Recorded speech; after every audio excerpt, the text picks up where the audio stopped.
sixth in my series of videos on the local church and God's worldwide movement. In the first 3 videos, we looked at the biblical principles of our involvement and how to develop a strategy. And then the last 2 videos have been looking at practical issues.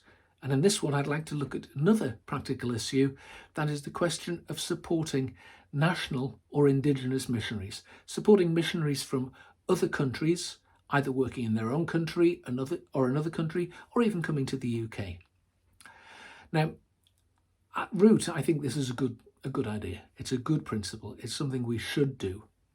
The church is interdependent. Paul's metaphor of the body as being a way of describing the church shows that we all need each other and we all have something to contribute. And generally, Christians in Western countries are richer than Christians in many other parts of the world. And we can use our financial resources to support missionaries in other places. It's a good concept. And I think that for many churches in the UK, this may be the primary way in which they are involved in what God's doing around the world. And it's a good thing. That being said, I think there's a couple of issues to raise. The first is that financial support is a blunt tool. And if we're not careful, we can use our financial support of a missionary to control or micromanage what they're doing. We may not intend to do so, but we can easily drift into the sort of approach that says, well, because we are supporting you, we want you to do what we see as important rather than what you see as important. You really need good, strong relationships in place and the right systems so that you don't start thinking you can call the tune just because you're paying the piper. The other side of that coin is that you shouldn't get taken for a ride. Unfortunately, there are people claiming to be missionaries who make huge claims about the effectiveness of their ministry, which just can't be verified by people on the ground. Be careful about that sort of thing. There are people who are really good at writing things and presenting things that tug at the heartstrings of Western donors. You don't want to get involved supporting that. Now, it's equally true that there are Western organisations who are very good at targeting donors and whose claims can't always be verified. It isn't just a thing that happens in other parts of the world. But the reality is, when you're working at a remove, at a distance, it can be harder to verify these things. So you need to be careful that you don't get taken for a ride. Another thing I'd say is to check your motivations.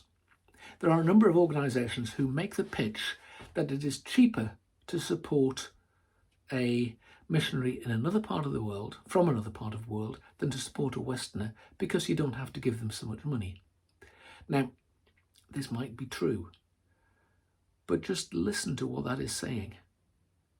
You can support people from other parts of the world for less. They are cheaper. You don't have to give them as much money as you would a white person. I think the underlying message there is quite ugly.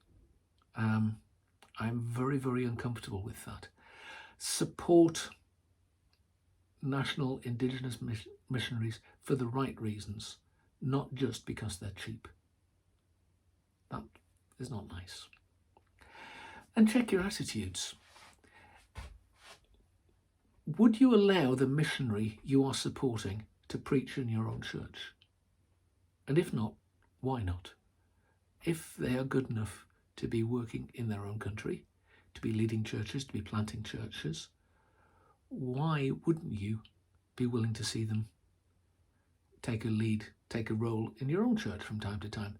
Now, there are practicalities, visa issues, cost of travel. It may not be feasible. But what about the principle? Are you willing to open up your pulpit to Christians from other parts of the world? Or are you keeping them at a distance? A few thoughts in closing. Firstly, I think there is a real rise. We're seeing it, a rise in missionaries from other parts of the world who are taking more and more role in what God is doing. And that's brilliant. That doesn't mean that there is no place for missionaries from the UK. The UK continues to have something to contribute. And partly that is so that missionaries from the UK can learn things through their interactions with the people. But it's also because they have something genuinely to contribute on the ground. The rise in a worldwide mission force does not negate the role of British people. Secondly, can I suggest that if you are keen on supporting missionaries from another part of the world, that you think about whether you want to support them to work in the UK. There are a number of agencies who are supporting missionaries from Latin America or from Africa to come to the UK to help plant and to pastor churches. We need input from brothers and sisters around the world. Could you get involved in that? And just in that light, one of the key ways, the easiest ways to get involved in supporting missionaries around the world that deals with some of the administrative issues is to do so through a known and respected mission agency. If I can put in a plea for my own organisation, Wycliffe Bible Translators, and our projects supporting translators working into their own or into related languages, that's a great way to support and get behind national Christians in their own context. One last thought, Global Connections has an excellent document on church-to-church partnerships, which I link to in the video, which is well worth looking at and help thinking through as you get to grips with issues like this. I ought to admit that I helped edit that document, so I am a little biased, but it is very, very good. Thank you.